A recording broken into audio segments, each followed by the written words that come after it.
Welcome to Dose of Courage, a podcast for purpose-driven women in search of community who are ready to level up in their faith, business, and life. I'm Courage Molina, your courage coach, here to equip you with the tools you need to live a bolder and more courageous life so you can increase your impact and income. Courage Crusaders, let's go. What's up? I'm so excited to be here again today. Welcome to all of you first-time listeners. I'm so glad you're here. You can just go ahead and subscribe to the YouTube channel. Don't wait. All of the good things come through the YouTube channel. Go ahead. That's the best way to subscribe to the podcast, or you can subscribe to however you're listening to it right now. For those of you who have been with me for a minute, what's up? I'm so glad y'all keep coming back. It is truly a blessing. Listen, I hesitate to say that because I'm like, what other words could I use to really help you guys understand what a big deal it is to me that you keep listening to the podcast? I prayed for it, right? Like this, that I would have a message that I could help people. And you know that you're helping people when one, people share it, and two, people keep coming back. And so I definitely don't take y'all for granted. I'm glad y'all are here. How have y'all been post Thanksgiving? I talked to a friend yesterday. She said she still has Thanksgiving dinner to throw away. Y'all, it's mid-December. And I definitely remember those days. But this year, because Thanksgiving was so small, we didn't really host. We had one friend that we invited over. I only made enough food for Thanksgiving Day and the day after. Okay, so I'm not sick of Thanksgiving food. I'm looking forward to, for the first time in a long time, for the first time in years, I am looking forward to a traditional Christmas dinner. Usually we have so much Thanksgiving food left over and we're eating so much of it for so many days. By the time Christmas comes, I'm like, bruh, I don't want that. But it's not like that this year, so that's super dope. That's so amazing. For the past, 4 episodes? 4 or 5. For the past 5 episodes, we've been talking about the habits that you need to put in place in order to courageously level up in your faith, your business, and your life. And so if you've missed those, you definitely want to go back and listen to them so that you know what it is we believe here, you know what it is we do here, and you know what you can expect, not only in the podcast, but in the Dose of Courage community as well. Your girl is about to turn 40 this year. December 23rd. I was born December 23rd, 1980, and I am about to be 40 years old. I'm so excited about it. But I remember a few years ago, I was either 35 getting ready to turn 36, or I was 36. I think I was 35 getting ready to turn 36. It was just a few days before my 36th birthday. So it was probably around this time, if I'm honest. It was probably around this time of year. I remember being at home, taking a nap. It had to be like a few days because I don't know why I would have been taking a nap in the middle of the day back then if I wasn't on vacation or something. So I was taking a nap, and this pain woke me up out of my sleep from my nap. And listen, y'all may not know this about me, but let me just let y'all know. If sleeping were an Olympic sport, I would be a multi-gold medalist, okay? Because I can sleep through anything. I slept through a tornado. Tornado came down my street when I was probably in like high school. Slept right through it. Wasn't bothered by it in any way, shape, or form. I can sleep through a lot of things. So I feel like, and I think that's partly because like culturally, oh, your leg hurt? Go lay down somewhere. Oh, your stomach hurt? go lay down somewhere. And so that's my first response to not feeling well. I'm just going to go and lay down. And if I can't sleep through it, then I'm going to go to the hospital, go to the doctor. And that has just been probably not a great rule of thumb, but that's kind of been my rule of thumb. So I was laying down, I was taking a nap, and this pain in my body woke me up, okay? It was this pain across my chest. The pain went down my left arm a bit. It didn't radiate, it just extended. It reached down my arm. I had difficulty breathing, and I sat up slowly. And on the side of the bed, my husband was in bed taking a nap. It had to be vacation time. Or it was the weekend. Maybe it was the weekend. Yeah, maybe that's it. But it was definitely very close to my birthday. So I sat on the side of the bed, and I'm trying to do this breathing, but the pain is so severe. I'm actually thinking to myself, oh, am I about to die?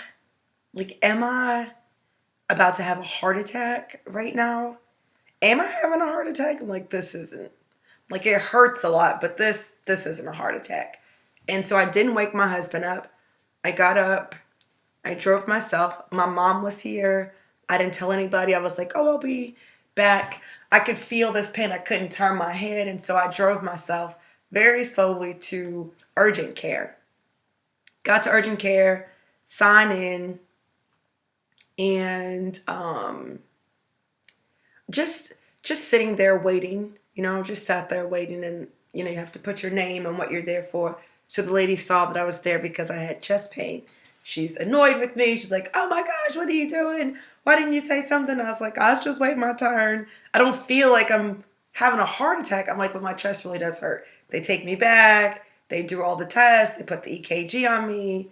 The nurse, again, is like, what are you thinking? What are you doing? You should have gone to the emergency room. Yada, yada, yada.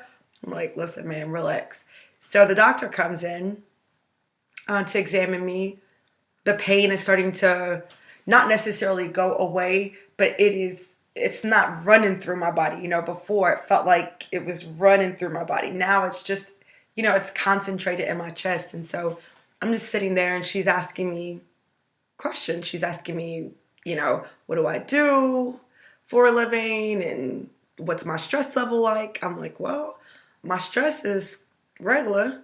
My stress is just like anybody else's. I mean, it's basic. I'm not really stressed out. And then she asked me what I did. I'm like, oh, well, I'm a high school Spanish teacher, and I'm trying to build this business on the side. I have 3 kids. I'm married. My mom lives with me. We have a cat and dog. She looks up from her clipboard, and she's like, so then the answer to the first question, are you stressed? The answer to that question is yes, right? I was like, this is just regular. And I'm like, it's not stress, it's my life. That's what I said to her. I'm like, it's not stress, it's my life. So I continue to run some tests. They get some stuff back. And then she comes back and she says, it's not a heart attack, which I knew. And she's like, it's stress. I'm like, it's not stress because I feel it right here. I'm like, it's not even though she's saying it's stress, I'm hearing, oh, you're having a panic attack. I'm like, no, that's not what this is, because I can still feel the pain in my chest, and my neck is tight, and my arm. I'm like, it's not. I said it's not stress, but I was also thinking, oh, this is not a panic attack. But that's not what she said. She said it is stress. And so when I was like, no, that's not what it is, she asked me, she said, well, there are only 2 things that cause this, because the problem was that my chest wall was inflamed. So it was swollen, right? There was inflammation in my chest wall, which made it difficult for me to breathe. It was painful, and it is what was reducing my range of motion from my neck and my arm. I felt like, those things, I don't know what they're called, but football players, they put these, maybe they're just shoulder pads, right? They put these things on. I could feel pain. It's like somebody put that on me and made it super tight. It was very painful. And so she said there are only two things that cause that. She said stress or blunt force trauma. She said, so were you in an accident? Did somebody hit you? And I was like, somebody hit me. I was like, no, ain't nobody hit me. Ma'am, I wouldn't be here. I would be seen by somebody else right now.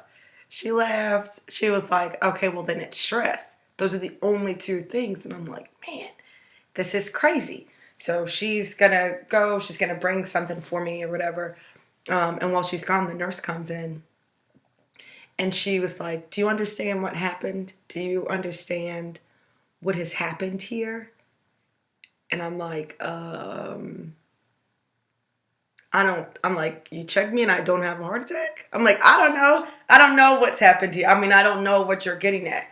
She's like, the stress that you carry in your body has now manifested itself physically.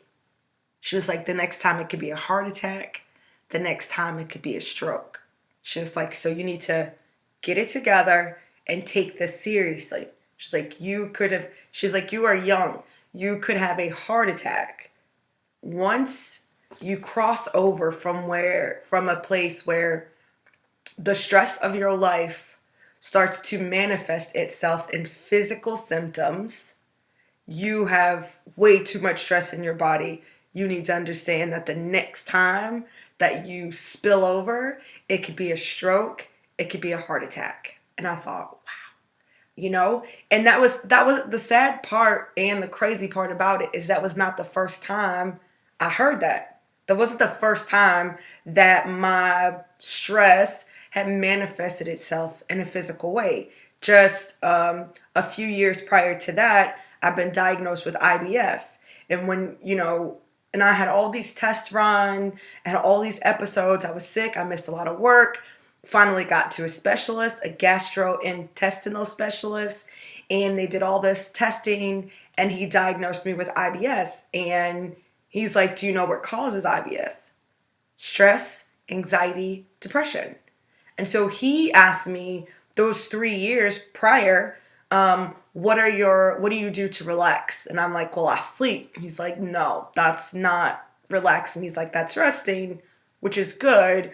But every single day, even if you're not in a state of chaos, your body's experiencing stress, even if you're not in a state of chaos.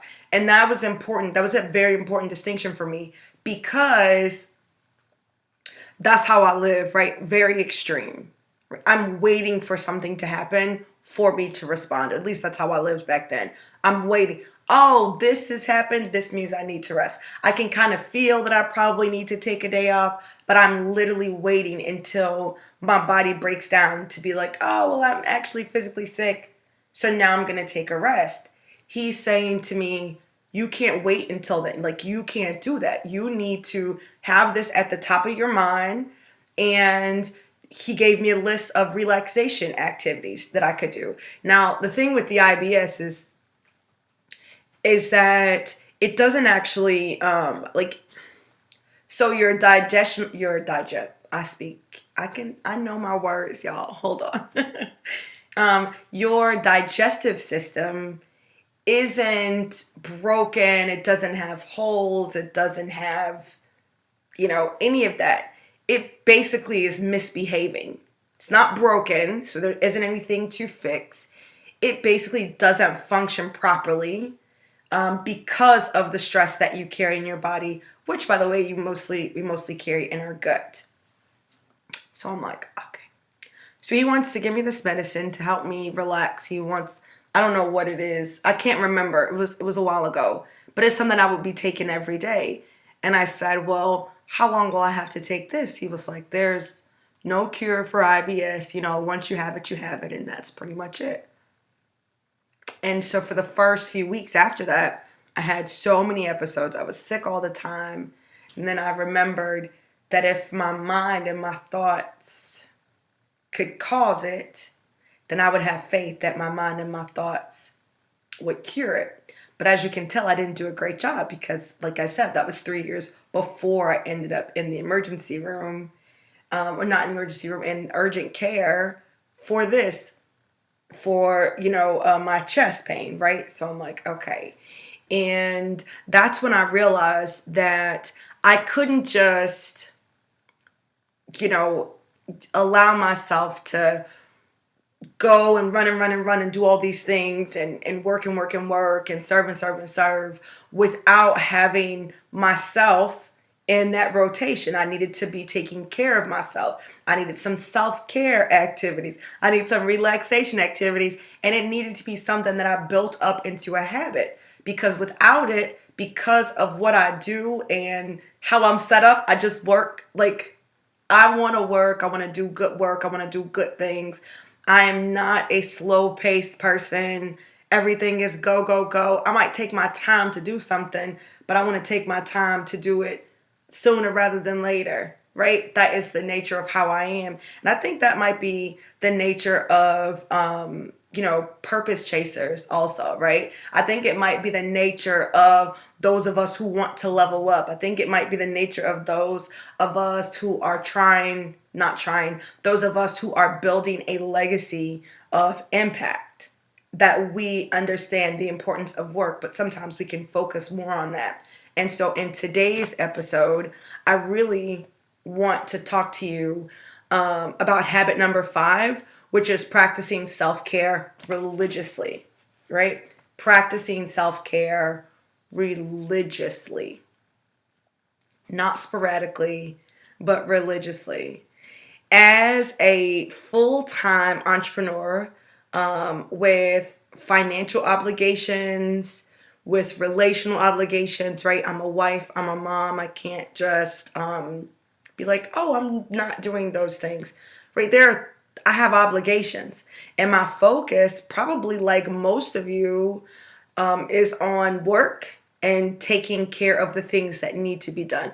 I can't even say that I necessarily, before I learned this habit, I don't think that I necessarily even was spending so much time, necessarily quality time with my family. And so in this session, I really want to talk to you about how self-care is the first step in caring for other people and what it really looks like. So when we talk about self-care, the first thing that comes to my mind are like manicures, pedicures, massages, a spa, which I love. But when people talk a lot about like, okay, I have a me day or this is me time, it's usually the time where we are like, I'm getting my hair done, getting my eyebrows, getting all the things waxed, getting my manicure, my pedicure. And those are the things that we are usually talking about. But those aren't things that we do every day or day to day. I'm not getting my hair done. I'm not Beyonce. I can get my hair done every day, right? That's not a thing. I'm not getting groomed every day. So that's not a thing. But self-care is so much more than that. Self-care is really you taking care of your mental, physical, emotional, and spiritual health, right? So when you think about yourself, think about your thoughts, about your emotions, about your physical body, right? And about your spiritual health. When I'm talking about self-care, I'm talking about that. Not just the physical stuff, not just drinking water. Let me drink some water as I say that. Right? Not just those things. I'm talking about everything from your needs to your wants, boundaries that you need to set, protecting yourself mentally, physically, emotionally, and spiritually. Removing things from your environment and from your life that might cause you harm physically, emotionally, mentally, and spiritually. Support to help you as you develop healthy habits. Mentally, physically, emotionally, and spiritually. I know I keep saying that, but I want you to get that this is a holistic approach to you, like to yourself. I want you to think of yourself in all those parts, not just your physical, not just your mental, but your emotional health too, and your spiritual health too. Those all have an impact on you and your ability to answer the call on your life, you know? And so why is this important? I know that you've heard it before, but do you really understand what a big deal it is. First and foremost, you matter to God.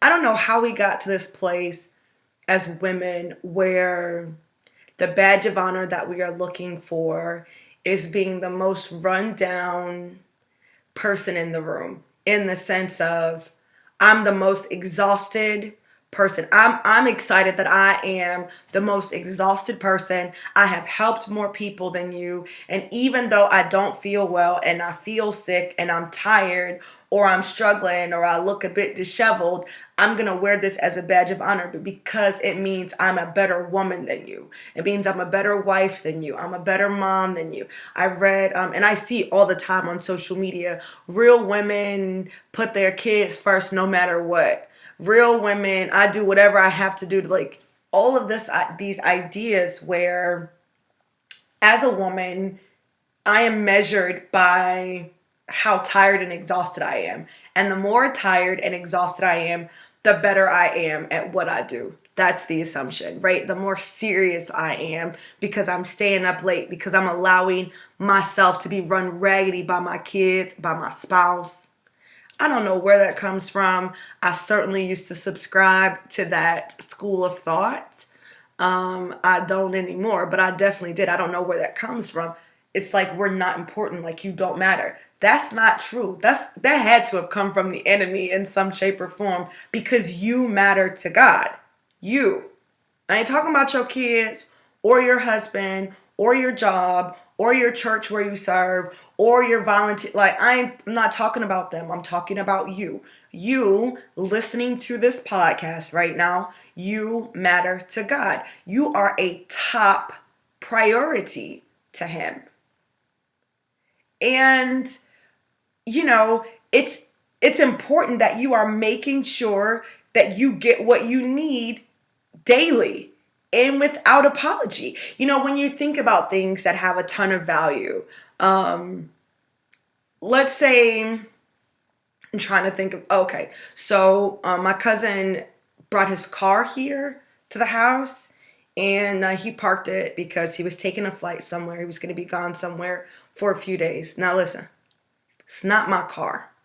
It's not, I didn't create it. I didn't even purchase it, but he left it in my care. Do you think that I ran it raggedy? Do you think that I drove it all over the place? Didn't put gas in it until it was on fumes?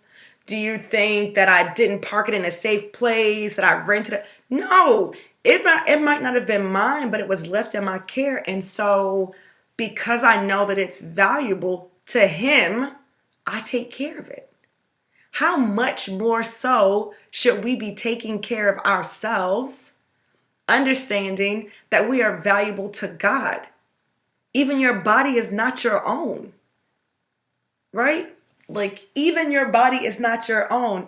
Everything that you have, your mind, your body, your thoughts, your emotions, those things are on loan to you, right? You didn't pay the price for them. Those things are on loan to you. We are to be good stewards of the things that we've been blessed with. And you've been blessed with life. You've been blessed with the body. You've been blessed with the mind. You've been blessed with emotions. You've been blessed with, an ability to have a relationship with God. Those things are a blessing. You've been blessed with those things. They're very valuable. You are very valuable. It makes sense that taking care of yourself would be a top priority to God. It's not a badge of honor for me to ask you to take care of something and for you to use it so much in service of other people that it is now run down and it cannot do the thing that I created it to do at the level it was created to do it. Let me say that again.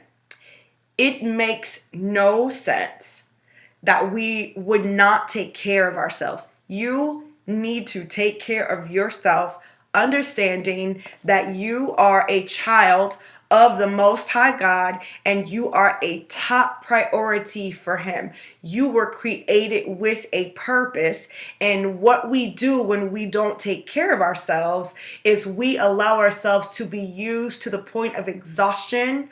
We are misused. We are raggedy. We don't get the upgrades that are available to us. We don't get the maintenance that is necessary to make sure that we are operating at our optimal levels. And so now we become too tired and too run down to do the work we were purposed to do at the level we were purposed to do it. So some of you are like, no, that's why I'm so tired, because I'm building. No, that's why I'm so whatever, because I'm taking care of, because I'm serving people, because I'm taking care of something. If your body shuts down, who's going to do the work? And I shouldn't say if, I really should say when.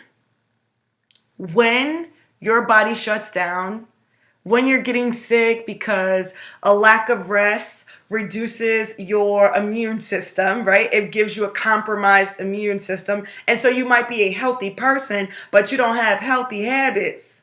You are not taking care of yourself. You could be listen, you might have a high-end Tesla, but if you are not giving the Tesla what it needs, it is not going to run properly. It's not going to run at the level for which it was created. Some things are going to be broken beyond repair. Makes no sense. So the first thing you need to know is that you are important to God. I said it, a second ago, but let's just kind of go back to it. You have a calling. You have purpose. You have a job to do. You have people to serve. There's somebody waiting for you to show up and do what you have been created to do.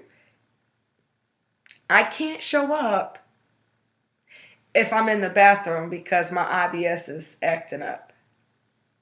Hello. I can't give you the energy that you need on stage or on the digital platform if I'm not well rested. Right? If I'm tired and exhausted. I just can't do it.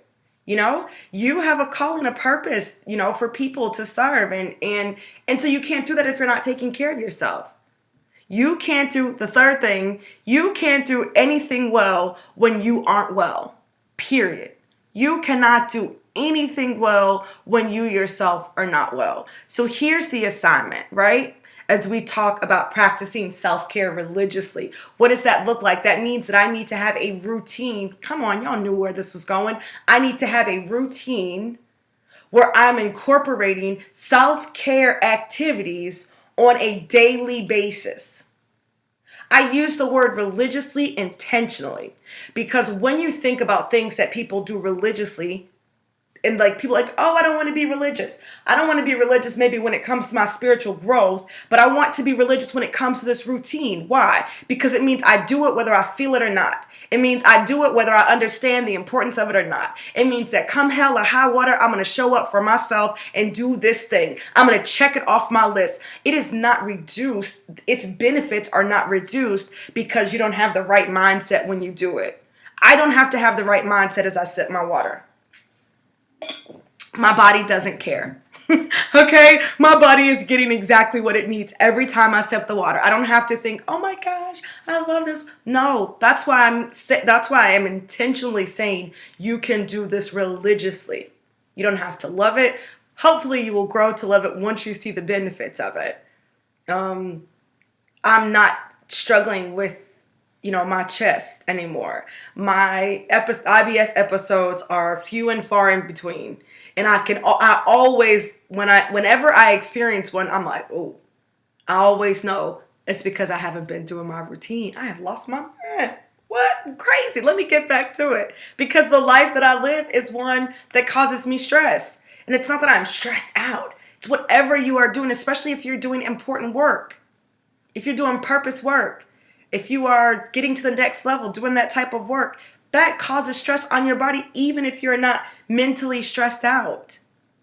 Those kids that you love, they're so cute and you love taking care of them, they cause you stress. That husband you couldn't wait to marry and he still looked like a snack 25 years later, chill, causes you stress.